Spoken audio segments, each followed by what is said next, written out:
Welcome to another kitchen table review. I'm Jake and I appreciate you watching my videos. This one is a little later in the day, so hopefully my thoughts will all be put together nicely and you guys will enjoy it. So looking at the steel wheel Lanner, just as a thumbnail said, the one I got is the OD green, as you can see, with their black wash on there.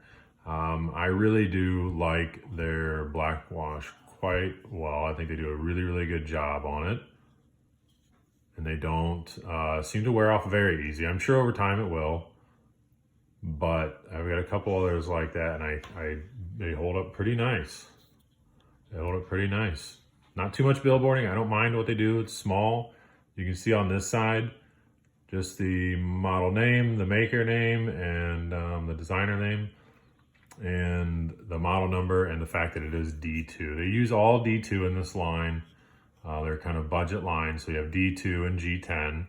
That's completely common with all of them. And I don't have a problem with that. I think that this stuff works. This stuff works fine. You know, we all are fine with G10. A little questionable on D2, and I don't think it's questionable on how well it works, but just overrun with it. It's a little boring, you know. We all kind of know that HCR got ran into the ground, but it still works, so they're still using it. I think the same way with this. So this guy will set you back about 64 bucks, and this color specifically will set you back $64. The other two colors where they have black scales and the black wash blade, that's $60. And the other one of black scales and satin blade, also $60. So, you know, I don't know. They're charging a little more for this. I don't mind that. It's not a big deal. You know, you're getting a big knife, 8.5 overall, D2, G10, and coming in at only about 3.2, 3.3 ounces. Now, that's what I really like about it. This is absolutely a full-size knife. Really good grip on it. I like everything about it. Got a nice curve to the back side of it there in the back spacer itself. Got some nice tread to it that I really like. A lanyard hole, if you use that, you can see pocket clip, reversible. So left, right, you're good. However, you're not gonna be able to get to that liner if you're gonna carry it left. I am left-handed, but I carry everything right, and you can see by most of the videos, I use it right almost, unless I really need a lot of control or if I really have to bear down on something, I will switch over because this is more comfortable to me. I feel a lot more stable here, but just flipping this out and cutting some tape and putting it away, and, you know, cutting up a little box or whatever, that's fine. But the overall design of this thing really does, it fits really nice. The handle, everything about it, larger flipper tab, which works quite terrifically. So the axe on this, I would say that's maybe where, if you want to complain, if we want to get a little bit of an issue, the action on it, right? Flips out perfectly nice.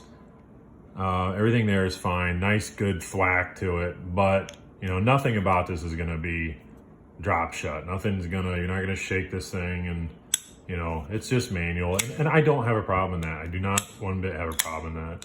I think sometimes the drop shut, you get a little caught up in it, is cool, but you know, every time I close my knife, I do that same motion regardless. So I really don't have a problem in how well it works.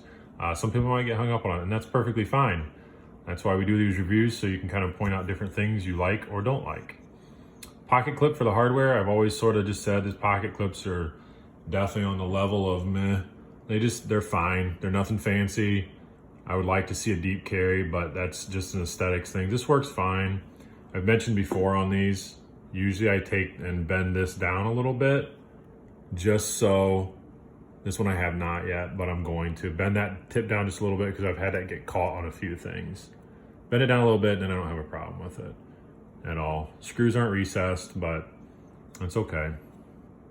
So when you put it in your pocket, you definitely get, you get a generous chunk sticking out. But again, it's a little tab to pull on if you want to start where you can get it out of your pocket a little bit easier. I think that's okay. I think that's perfectly fine. They, like you mentioned, they kept the weight down on one side of this. Let's see if we can get a good picture of it. See if you guys get a good glimpse inside of there. You have a liner on just one side, which is the lock side, of course. So you have a liner lock, And you can see inside, there's no skeletonization going on there. It's not skeletonized. This side over here, no liner at all. Except what they did, if I can call it a pivot liner. So up here up top, and I'll try to splice in some pictures. I'm just still learning on that, but I'll try to splice in some pictures. Up here up top, there is a piece of stainless that is embedded right up in here on the liner. So you got washer on both sides, washer, phosphor bronze washers, which is always good. And then on the non-locking side, you have just a little piece of stainless that goes inside of there. Overall, I really do like this knife. The blade shape on it, I find to be very, very universal, utilitarian, whatever word you want to use there, meaning I can do whatever I need to do with it. It's got some really good jimping on the backside. It's not extremely aggressive, but it certainly does its job.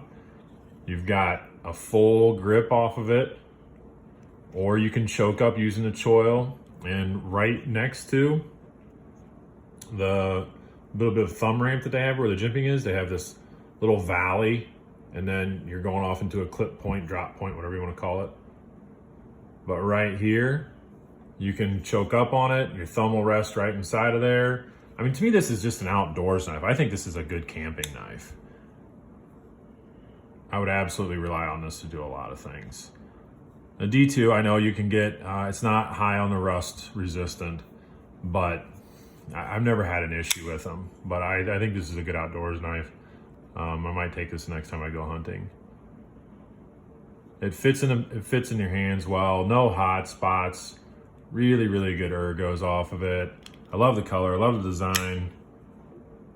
All the specs have already been laid out for you guys. So let's do a few quick comparisons just so you can see where it sits. Ever popular, always beloved Rat Model 1. Same color code, which I absolutely like. You can see it's basically the same. You got a little bit more of a tail sticking out here. Other than that, you're about the same. Gotta love the Cold Steel Code 4. One of my favorites. One of my absolute favorites. Now it's definitely a bit bigger. You can see that it's a bit bigger. Weight-wise though, they're pretty close. They're pretty close. And since I got this in, definitely one of the more common ones we use a lot in comparison is the Tenacious, and you can see that that is definitely a lot smaller. Tenacious is just a bit of a chunk. It's really pretty close. All right, guys. So there it is. Look, appreciate you watching again. By all means, like I always say in every video, leave a comment. That's why I'm doing it. I like to just have conversations about knife nuts, knife nerds, all that stuff. We all get together and talk about knives and gear and whatever. DM me over on Instagram, you know. Start a cool conversation. I've met a ton of really rad people throughout this community and continue to talk to more and more of them. So, there you go. I think that's it for today, guys. All right, Steel Wheel Lanner. $64. Go check it out. Check out Steel Wheel's whole line if you want to. They got a really great line in that $50 to $80 range. Maybe you'll find something else you love. There it is. Have a good day.